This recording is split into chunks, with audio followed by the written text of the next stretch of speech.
In far-off Brazil, the situation has reached crisis proportions that affect us all. In creating pasture land for beef, most of which is for export, it is calculated an area of forest the size of a soccer pitch is destroyed every second of every day. In northeast Brazil, only 1% of the coastal rainforest remains.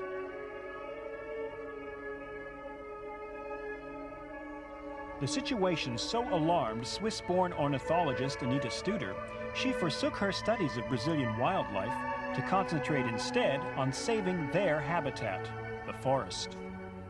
I'm at Kew Gardens in London, a famous place where they work hard to save endangered species. In Brazil, where my project is, the problem is very, very serious. 99% of the coastal rainforest has been burned down. And if this massive destruction goes on, it will put in danger the survival of mankind, our own survival. And a place like this could be the last museum where you could admire what remains of tropical rainforest.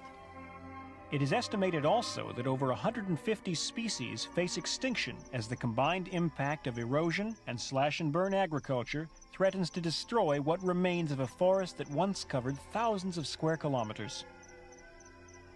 If we destroy the forests, we destroy the atmosphere, all the living beings will be in danger. And we have now a few years to react and to reconstruct what we lost.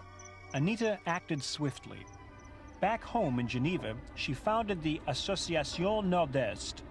Its initial aim was to offer social aid to the inhabitants of Quebrangulo in northeast Brazil, in return for promises to protect what forest remained. But stopping the destruction was not enough. The process had to be reversed if Anita's objectives were to be achieved. In January 1988, a plant seeds operation began. It had some success, but it was only when she involved the young that it really took off. In April '89, I launched my idea of forming clubs of friends of the trees. And within 6 months, I was surprised that 600 people joined this movement. And the first thing we did, I went with them to the forest and showed them what still exists. I showed them where the water comes from, the water they drink every day, and they didn't know. They live less than 20 kilometers from the forest, and they never visited the forest. But at that same day, I think in 600 heads, was growing the first seedling of an ecological awareness. Quickly capitalizing on the children's newfound knowledge, Anita encouraged them to establish nurseries and cultivate seedlings. This is the most important part of our reforestation project, because if the project has to be successful, it must be with the participation of the population. That's why we are here in a tree nursery. It's a tree nursery of one of the 25 clubs of young people. They grow seedlings and then they replant them on the spot. They themselves negotiate it. Negotiations with landowners were a major obstacle that had to be overcome. They saw only loss of income, but Anita persuaded most of them that there were important benefits too. A serious flood, the result of erosion, swept through Quebrangulo last year. It convinced the remaining doubters something had to be done. The flood was so strong that it carried 155 houses down the river. And at this moment, I was there. I organized some meetings and I showed them that this is the direct consequence of the deforestation that happens at the beginning of the river. And I think this was a very strong element because they suffered a lot. An obvious effect of deforestation can be seen here at what remains of the principal reservoir supplying over 300,000 local people. Now silted up with earth and clogged with reeds, it covers less than 1/10 of its former surface. The only way to resurrect it is by replanting its banks. When I came 8 years ago, it was completely silted with reeds, and this is a consequence of erosion. So we decided to begin our pilot project of reforestation here in this site. We must clean the reeds. So we began already. You see a little surface in the middle. It's already the beginning. A beginning, yes, but after less than 1 year, it was enough to convince the locals reforestation really works. Anita's latest scheme, to link the remaining segments of forest around Quebrangulo, has caught their imagination. Suddenly, everyone wants to get on the bandwagon.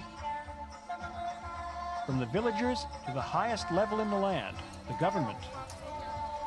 For Anita, the people of Quebrangulo, and their forest, it is time for celebration on a scale never seen before in this part of the world.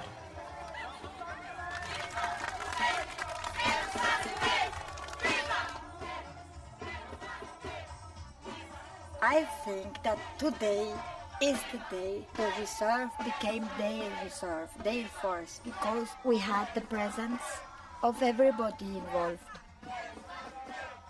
The landowners were there, they were happy because first the reserve was an enemy, but I think from now on they look it as a good thing, maybe they are even proud.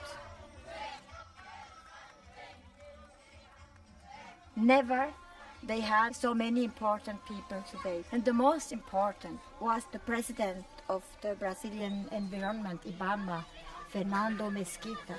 So they are honored. On March 3, 1990, the decree legalizing the reserve was signed, its future secure for all time. In Anita's words, the greatest day of my life.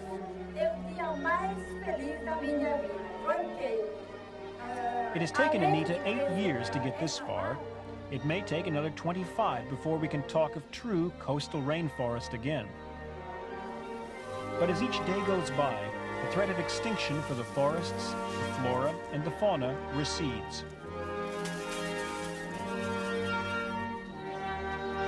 One day, hopefully soon, Anita can return to her first love, ornithology. I'm convinced my project will succeed. Actually, it began already. And unlike here in Kew Garden, even if it's a splendid creation, we are going to reconstruct in Brazil what nature meant. And it will work. It must work.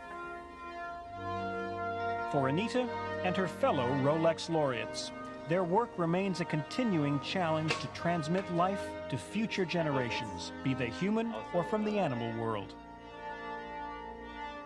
But so long as this chain of life stays viable on our planet, their spirit of enterprise, coupled with concern for our common heritage, will continue to enlighten all humanity.